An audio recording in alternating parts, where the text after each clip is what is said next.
Anda menyaksikan News Update pukul 17 waktu Indonesia Barat. Badan Narkotika Nasional dan Bea Cukai menggagalkan peredaran sabu seberat 45 kg asal Malaysia dan mengamankan 10 pelaku di mana 2 diantaranya tewas karena melawan petugas. Modus penyeludupan dengan menyembunyikan sabu di dalam bungkusan teh yang dikirim melalui laut ke Indonesia melalui pelabuhan kecil di Sumatera Utara. 8 tersangka yang berhasil diamankan beserta 45 kg sabu dihadirkan di lobi kantor Badan Narkotika Nasional Cawang, Jakarta Timur. Ke-8 tersangka adalah SS, ES alias Uco, HA, SH alias Kapos alias Heri, Oknum Polair Medan yang bertugas sebagai pengendali di lapangan. RS alias Robi, AR alias Aryar, pembawa barang dari Malaysia. UT alias Gani sebagai kurir dan SB alias Din, pembawa barang dari Malaysia. Adapun 2 orang tersangka lainnya tewas karena melawan petugas, yaitu BJ yang berperan sebagai bandar dan MS alias Panjul alias Boy sebagai pembawa barang dari Malaysia. Pengungkapan sabu berawal dari informasi masyarakat yang mengetahui adanya transaksi narkotika di daerah Pantai Cermin, Perbaungan, Sumatera Utara. Melalui Malaysia, ya, ini ya bukti bahwa Malaysia yang punya andil besar masuknya narkotika ke Indonesia, ya, karena kita juga punya ya mengindikasi ya, dari hasil pengungkapan kita ini di sana ada bandar-bandar besar, ya, pembiayaannya yang menyalurkan juga dari sana, ya. Ini yang 1 kilo. Kemarin sudah tes lab, ya, sudah ada pengetesan lab lapangan dan ini positif sabu. Longgarnya pengamanan wilayah perairan Indonesia memungkinkan munculnya penyusup narkoba internasional melalui jalur laut. Salah satu yang berhasil digagalkan oleh kepolisian adalah jaringan pengedar narkoba internasional yang membawa 1 ton sabu. Kapolri Jenderal Tito Karnavian menyayangkan longgarnya pengamanan di wilayah perairan di Indonesia.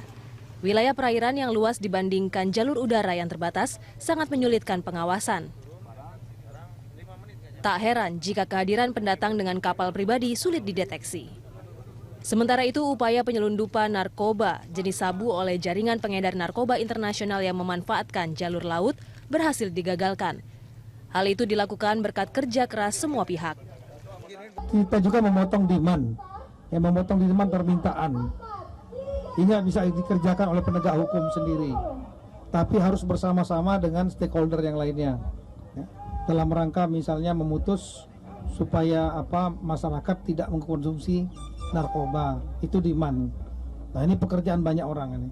Pekerjaan bukan hanya pemerintah, juga tokoh-tokoh masyarakat, tokoh agama, keluarga dan lain-lain, agar anaknya jangan sampai terjebak dalam narkotika. Nah, ini yang kita lakukan, tapi kita akan terus bekerja. Tapi saya kira kasus ini juga menjadi peringatan bagi kita. Kenapa? Karena sementara yang saya dapatkan informasi, kapal ini berangkat dari Taiwan. Ini jalur laut, bukan jalur udara. Kalau jalur udara umumnya terbatas. Tapi kalau jalur laut bisa kapasitasnya besar. Karena di atas kapal yang bisa dikontrol sendiri oleh mereka. Ini mereka menggunakan kapal yacht, ya, kapal pesiar itu, yang dibawa dari Thailand, menembus perairan Indonesia sampai dengan ke Anyer. Bayangkan, kok tidak bisa terdeteksi oleh kita. Nah, ini menjadi peringatan bagi kita bahwa ternyata perairan kita ini sangat longgar.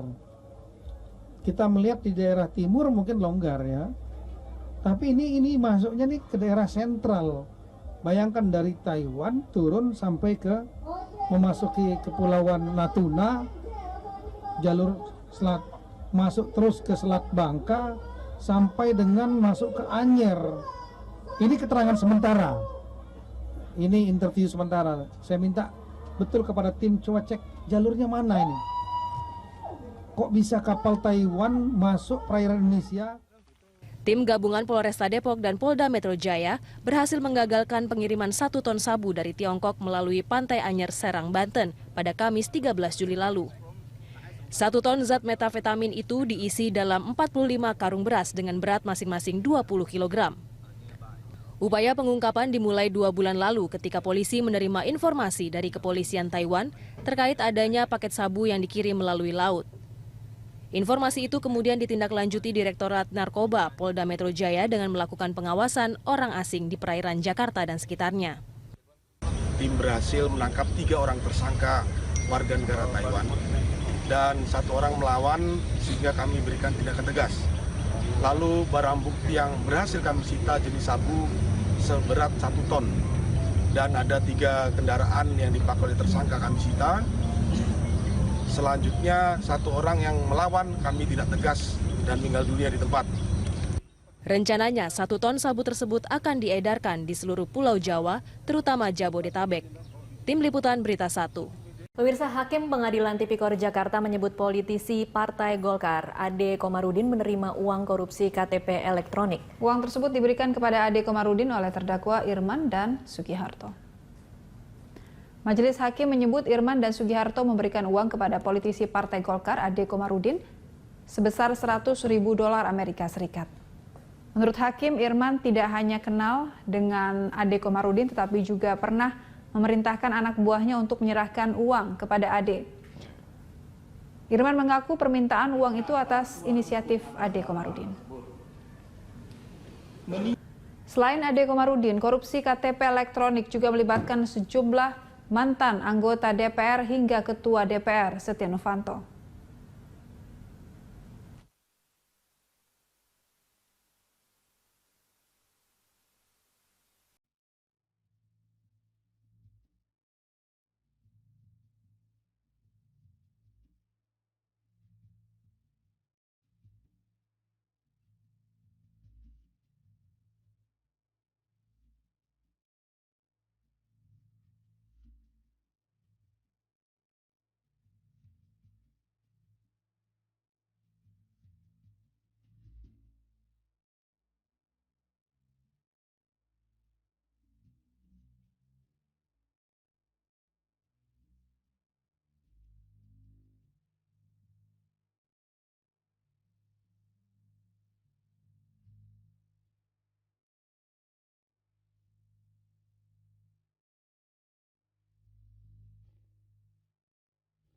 Ya, pemirsa, Polri akan menindak tegas setiap kegiatan Hizbut Tahrir Indonesia atau HTI yang telah dibubarkan oleh pemerintah seiring terbitnya Perpu nomor 2 tahun 2017.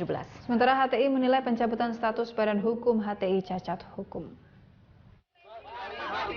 Polri akan menindak tegas setiap kegiatan organisasi massa anti Pancasila seiring terbitnya Perpu nomor 2 tahun 2017. Khusus terhadap HTI, polisi tidak akan mengeluarkan surat tanda terima pemberitahuan atau STTP jika HTI melakukan kegiatan yang melibatkan massa. Selanjutnya, apabila HTI keberatan, sebaiknya menggunakan mekanisme hukum bukan dengan cara-cara yang anarkistis. Silakan pelajari undang-undang Perpu itu ada perbuatan-perbuatan yang dilarang, ya. Kalau perbuatan-perbuatan yang dilarang itu dilaksanakan, maka polisi akan tegakkan hukum. Itu yang kedua, yang jelas ya kita akan dengan adanya pembubaran ini perizinan kegiatan segala macam, maka tentu tidak akan kita berikan atau diberikan STTP pemberitahuan, kita nggak akan berikan juga. Kalau mungkin ada yang berkeberatan, gunakan mekanisme hukum. Ya. Silakan bukan apapun namanya. Di Semarang, Jawa Tengah, Polda Jateng akan menindak tegas HTI yang masih melakukan sejumlah aktivitas. Hal itu seiring pencabutan status Badan Hukum HTI oleh Kementerian Hukum dan HAM. Sementara terkait aksi unjuk rasa yang akan dilakukan di depan kantor Gubernur Jawa Tengah Jumat, Polda Jateng belum mengetahui hal itu. Tidak diperbolehkan lagi, oleh karenanya aktivitas HTI juga kita akan melakukan tindakan juga kalau memang masih ada di sana. Sementara itu, pengurus Pusat Hizbut Tahrir Indonesia atau HTI menganggap pembubaran HTI dinilai cacat hukum. HTI meminta adanya peringatan tertulis sebelum pembubaran dilakukan. Ada dua, yang pertama itu kita sebut cacat prosedural. Kalau kita merujuk kepada Perpu yang dikeluarkan oleh pemerintah, yang belum lama dikeluarkan oleh pemerintah,